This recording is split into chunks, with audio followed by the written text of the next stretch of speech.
हाँ हेलो। अभी आप सबका कल एग्ज़ाम है फिटर का। तो सभी लोग ध्यान से देखो, ये क्वेश्चन भारत स्किल साइट के हैं और बहुत ज़्यादा इंपॉर्टेंट क्वेश्चन है। तो इनको वन बाय वन में देखते चलेंगे और अभी ख़त्म कर देंगे सभी के सभी क्वेश्चन। 200 क्वेश्चन है पूरे।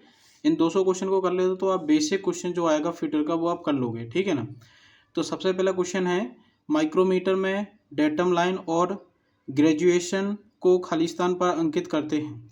आउटसाइड माइक्रोमीटर की बात कर रहा है, तो आउटसाइड माइक्रोमीटर पर डेटम लाइन और ग्रेजुएशन को खाली स्थान पर अंकित करते हैं। कहाँ पे करते हैं? बैरल में करते हैं। क्वेश्चन नंबर दूसरा कहता है कि ट्राई स्क्वायर के दो भाग होते हैं। ट्राई स्क्वायर कौन कौन से दो होते हैं? इस तरीके ट्राई स्क्वायर होता है। तो ट्राई स्क्वायर के दो कौन कौन से भाग होते हैं ये पूछ रहा है ये। तो ट्राई स्क्वायर के दो भाग होते हैं। ये तो इसका बेस होता है, आधार होता है, और ये इसका क्या होता है? ब्लेड होता है। क्या होता है? ब्लेड होता है। ये दो ही भाग होते हैं ट्राई स्क्वायर में। तो एक तो स्टॉक हो गया, एक ब्लेड हो गया। क्या होगा? एक स्टॉक और एक ब्लेड। तो ये ब्लेड हो गया, ये स्टॉक जिसको हम बेस भी बोलते हैं। स्टॉक को हम क्या बोलते हैं? बेस भी बोलते हैं। अगला एक क्वेश्चन आ जाए, शायद ऐसा क्वेश्चन भी आ सकता है, बहुत छोटा क्वेश्चन है। कैसा पूछ रहा है इसमें? सवाल है, माइक्रोमीटर में 0.03 mm ऋणात्मक त्रुटि है। यदि माइक्रोमीटर में 40.53 mm नापता है तो ये सही पठन क्या होगा?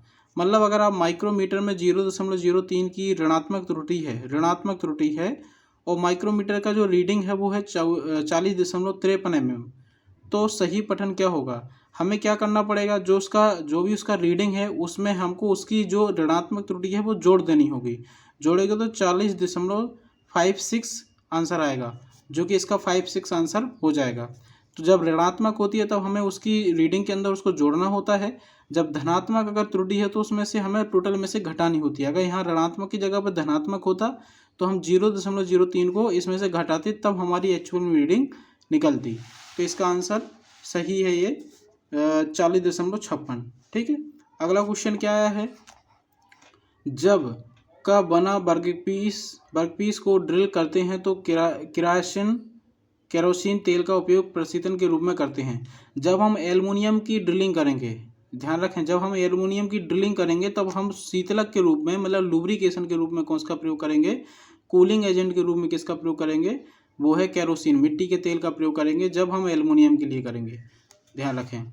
ग्राइंडिंग व्हील का निम्न में कौन सा आबंध अति प्रयुक्त होता है? ग्राइंडिंग व्हील में विट्रीफाइड, हमेशा याद रखना कि विट्रीफाइड हम वंड होता है, विट्रीफाइड बॉन्ड का प्रयोग करते हैं ग्राइंडिंग व्हील के अंदर। ग्राइंडिंग व्हील क्या होता है वो आपने पढ़ा होगा। अगला लास्ट इसका क्वेश्चन है कि नीचे दिए गए निम्न में से कौन सा क्रॉस पिन हैमर, आपको पहचान है क्रॉस पिन हैमर कौन सा है? तो क्रॉस पिन हैमर इनमें से कौन सा है, आप बता सकते हैं क्या? देखिए, ये तो ऊपर से गोल है, यहाँ से फ्लैट है। ये क्रॉस पिन लग रहा है लेकिन नहीं है, क्योंकि ये लेफ्ट साइड से आपको दिख रहा है, इधर से दिख रहा है, ये राइट साइड। इन दोनों में से पहचानने में डिफिकल्टी होगी, तो ध्यान रखना कि जिसका क्रॉस पिन इस साइड से हो, राइट साइड से क्रॉस पिन दिख रहा हो, तो हाँ ये क्रॉस पिन है, ठीक है ना। इधर से अगर है क्रॉस पिन दिख रहा है, मतलब इस सेक्शन से अगर क्रॉस पिन दिख रहा है, यहाँ पे देखो इसका फेस है वो क्रॉस पिन दिख रहा है, तो ये भी हो सकता है। लेकिन आपको हमेशा इसकी पहचान होती है कि राइट साइड से, इस साइड से अगर क्रॉस पिन दिख रहा है तो ये क्रॉस पिन हैमर होता है, ठीक है ना। तो इसको याद रखें, ये क्रॉस पिन हैमर है। अगला क्वेश्चन है, उद्देश्य के लिए बेंच वाइस को खाली स्थान की ऊंचाई पर रखा जाता है। मोस्ट क्वेश्चन है, कई बार आ चुका है कि जो बेंच वाइस होती है फिटर में वो कितने सामान्यतः है कितने ऊंचाई तक रखी जाती है। तो जो बेंच होती है, बेंच के ऊपर बेंच वाइस लगी होती है, तो जमीन से वो कितने ऊपर होती है? तो वो होती है 106 सेंटीमीटर। ध्यान रखें, 106 सेंटीमीटर ऊंचाई तक हम उसको रख सकते हैं।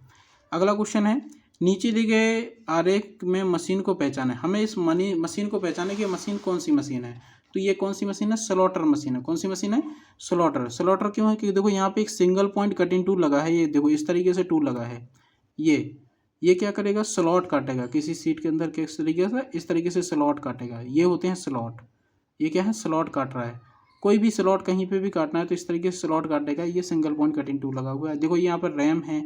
ये भी क्वेश्चन आ सकता है यहाँ से कि इसको तीर लगा के पूछे कि ये कौन सा इसका भाग है, तो ये क्या है? रैम है। ये इसकी टेबल है। ये पे मोटर लगा हुआ है, ये बेल्ट लगा हुआ है, ये टूल होल्डर है जो टूल को होल्ड करके रखा है, ये इसका कॉलम है, ये बेस है, तो है ना। इस तरीके से ये इसके और भी भाग आ सकते हैं। अगला है, खराद मशीन यानी लेथ का बेड खालिस्तान का बना होता है। सबसे ज़्यादा पूछे जाने वाला क्वेश्चन है वो, इसका आंसर क्या है? ढलवा लोहा। जो लेथ मशीन होती है इसका जो बेस होता है, इसका जो बेस होता है वो किसका बना होता है, ढलवा लोहे का, किसे हम कास्ट आयरन कहते हैं, CI कहते हैं, CI। इस तरीके का भी शॉर्टकट में CI भी लिख देगा, है ना। अगला है, निम्न में से कौन सा सेंट्रल लेथ का भाग नहीं है।